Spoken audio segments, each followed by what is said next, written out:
مساء الخير عليكم ليكيب، جيسبر تكونوا لاباس بربي ان شاء الله. جماعه معكم الاستاذ اسامه توجور في ماده الفيزياء توجور جماعه بكالوريا 2022 بربي ان شاء الله. جماعه تكون من نصيب الجميع وتكون بمعدل مليح، ماشي نجيبوا حنا جماعه 10 ومعدل داروا النجاح 9 نجيبوا 9، لا حنا نجيبوا جماعه من 15 وطلع. فقط جماعه ديروا الايمان والثقه برواحكم لانكم راح تقدروا جماعه، ما تخافوش، على بالي راكم تقدروا. فقط ثقه بالنفس ما عندكمش، هذا ما كان قضيه ثقه بالنفس والايمان بالقدرات بربي ان شاء الله. جماعه واش راح نديروا اليوم؟ راح نديروا طريقه حساب السرعات. تقول لي استاذ يا اخي درناها الخطره اللي فاتت، بصح نقول لك افهم اكثر، يعني على بالي راكم فاهمين معايا طريقه حساب السرعات والحالات، لكن انا حبيت نلخص لكم كل شيء باش هكا كيما نقول حنا تكونفيرمي، يعني تتاكد وتاكد المعلومات تاعك. انا مام شخصيا كي نقرا حاجه ولا نحب ناكد على المعلومات تاعي، مام كي تخلص هذه الوحده تكون راضي عليا بيان سير، وتكون راضي على روحك باللي راك فاهم. شوف صاحبي مليح، انا واش عندي في السرعه؟ قلت لكم عندي 3 انواع، عندي سرعه اختفاء المتفاعل عندي سرعه تشكل الناتج ب، وعندي سرعه التفاعل. فوالا ديما نبداو بالجيم اللي هي السهله. شوف سرعه التفاعل على بالي باللي القانون تاعها وشي القانون تاعها اللي هو في يساوي دي اكس على دي تي، صح؟ من بعد جماعه في هذه يساوي دي اكس على دي تي. واش معناتها دي اكس على دي تي؟ معناها اكس 2 ناقص اكس 1. سامحوني نسيتها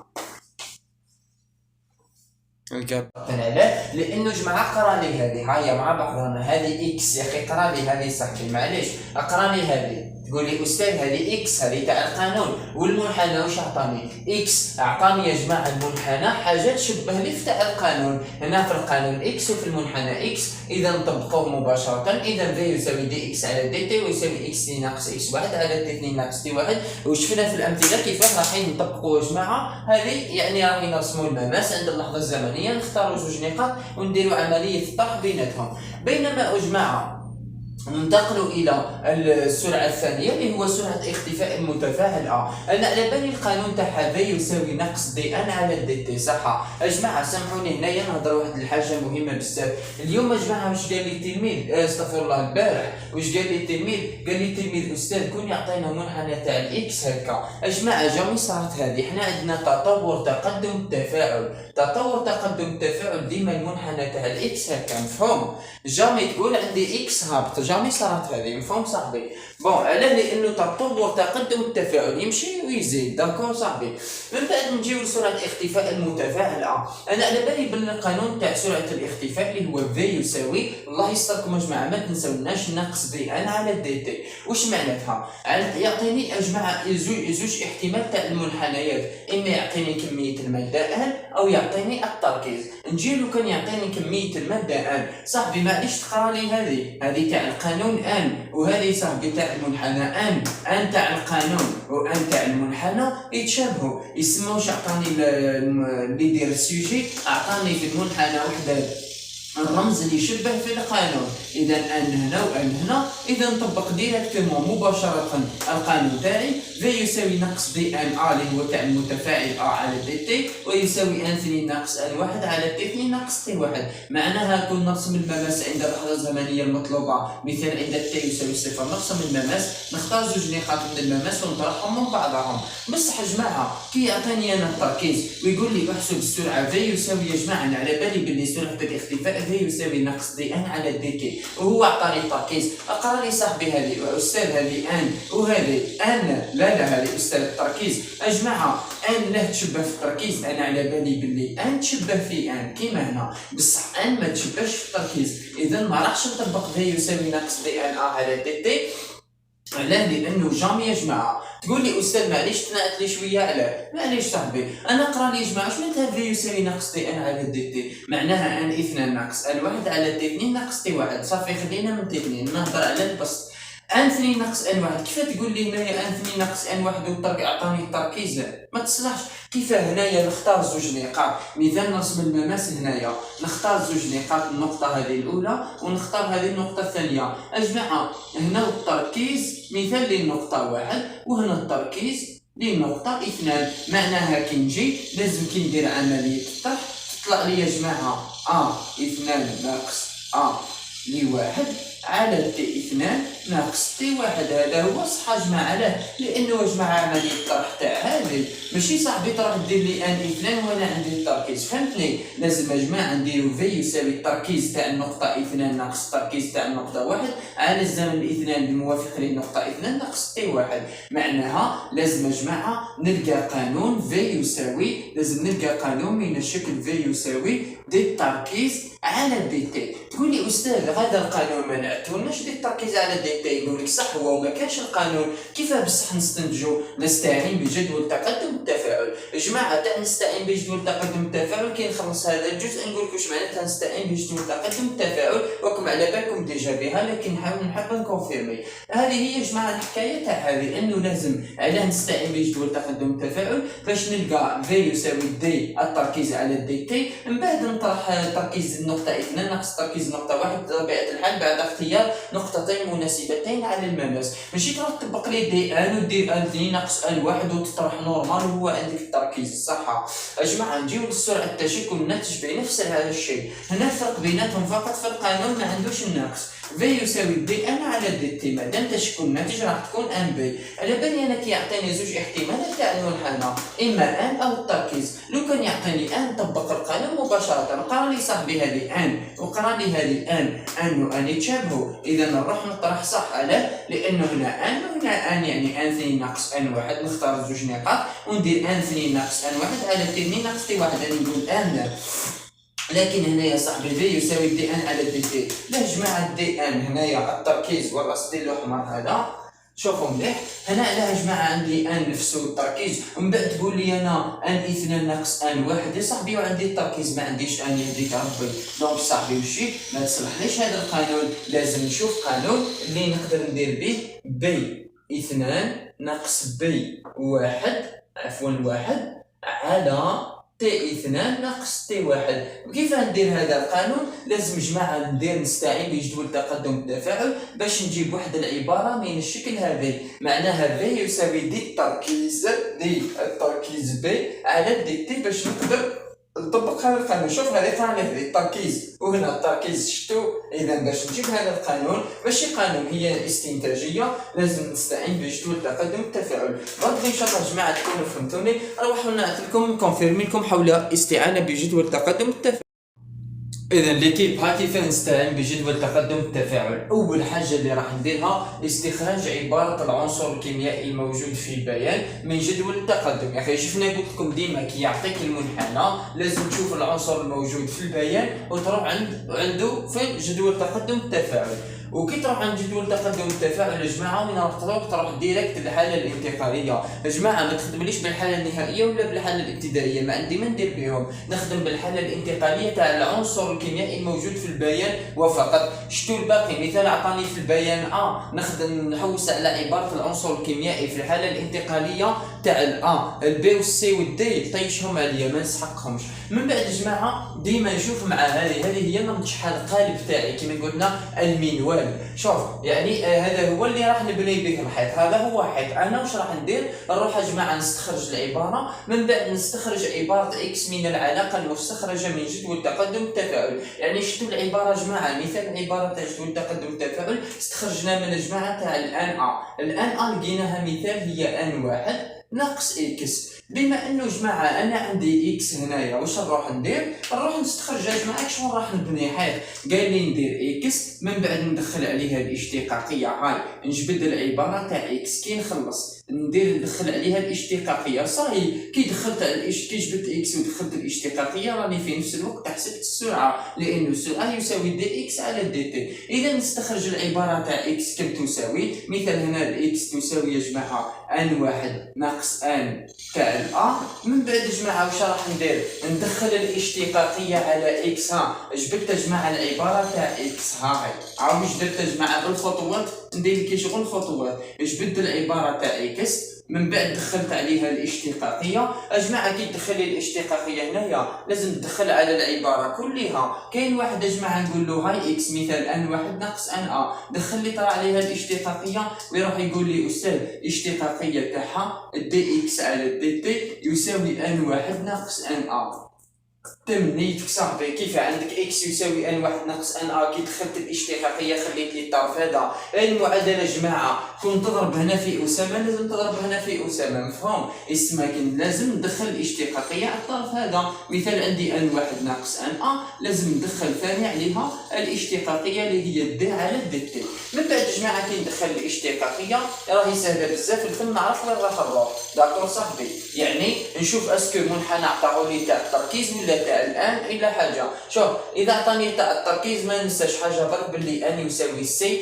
هاي يا جماعه التركيز ماشي السي اللي هو الرمز تاع السي. شوف يا جماعه وقت تقول لي استاذ حنا قرينا السي، تبعني مليح يا جماعه نصح لكم واحد الافكار. واحد ما يكلحكم في الفيزياء، يعني تهدر استاذ يهدر قدامك تلميذ قوي في النيفو يهدر تفهم له ما من قادر تكون خير عليه. شوف صاحبي هما هكا فهموا صحاب الديزويت والديزناف والله صح هكا فهموا هما فهموا مليح. شوف صاحبي ما انا نطلع لك في النيفو وقتها ندير انا ان يساوي سي في في.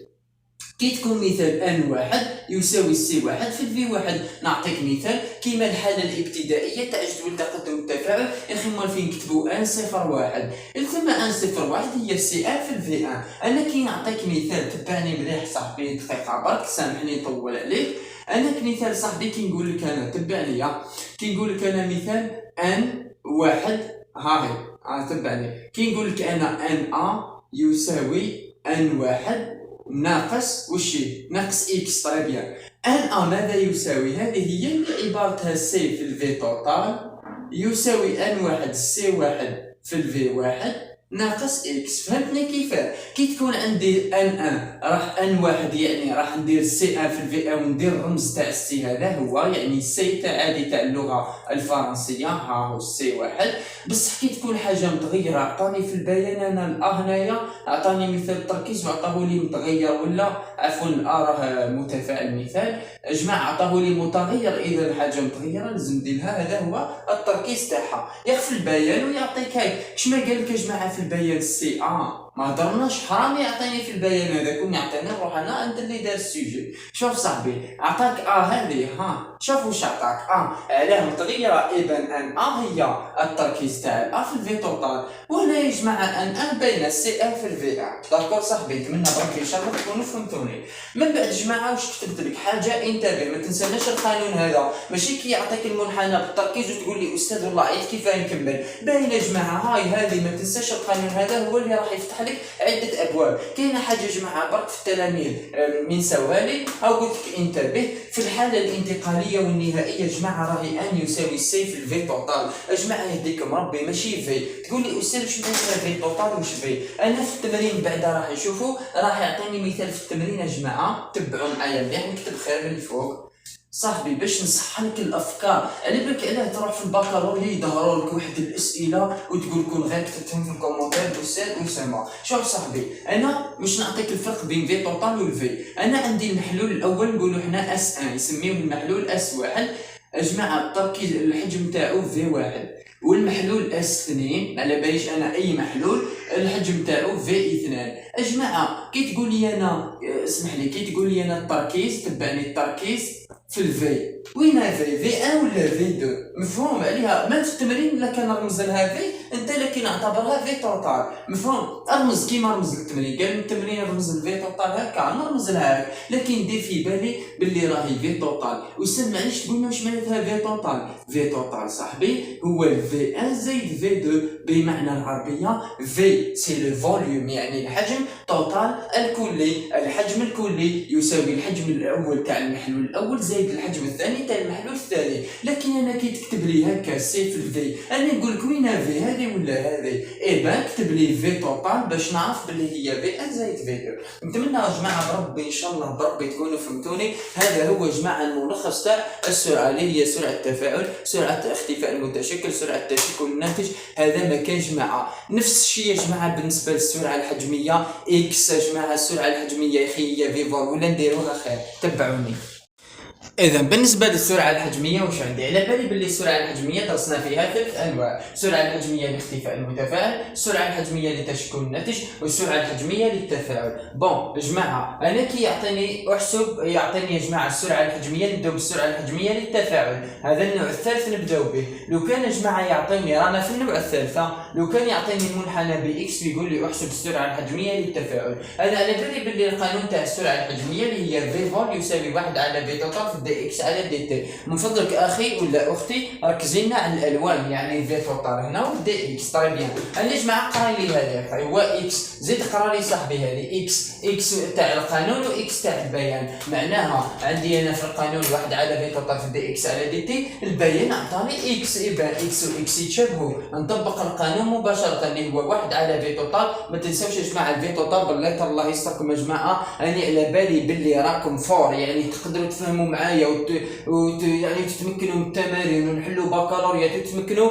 ما يوصلش مع الباك تعطوا لي يا في الليتر يا ما تحولش يا ما على بالش واش دير حاجه تافهه خلاص اللي تخليك تخسر التمرين كومبلي. من بعد يا جماعه اكس 2 ناقص اكس 1 على تي 2 ناقص تي 1 ونطبق مباشره. يا اخي نرسموا المماس، نخيروا زوج نقطتين من المماس وديماري. صاحبي لو كان يقول لي احسب السرعه الحجميه للتفاعل يعطيني منحنى بالان ولا منحنى بالتركيز، واش ندير صاحبي؟ انا على بالي باللي في فول هي 1 على في توتال في دي اكس على دي تي. صح يا جماعه اقرا لي هذه استاذ، هذه اكس صحيح وهذه ان، لا ان واكس كيف لا نقدر نقولوا انا اكس 2 ناقص اكس 1 على تي 2 ناقص تي 1 وانا عندي الان، معناه نقدر نقولوا اكس 2 ناقص اكس 1 وانا عندي الان. كيف يقولوا يا جماعه اكس 2 تاع النقطه 2 ناقص اكس 1 تاع النقطه 1 وهو يقول لي ان؟ ما تصلحش. نفس الشيء بالنسبه للتركيز، نخير نقطتين من المماس نرسم عند اللحظه الزمنيه المطلوبه ونخير النقطه الاولى والثانيه، انا نقول له اكس 2 ناقص اكس 1 وهو عطاني التركيز. ما تمهبلش بينا صاحبي، هنا عندك اكس هنا عندك ان كيف هنا عندك اكس هنا عندك التركيز، ليه كيف ماهوش كيف صاحبي. اذا ما راحش نطبق هذا القانون مباشره.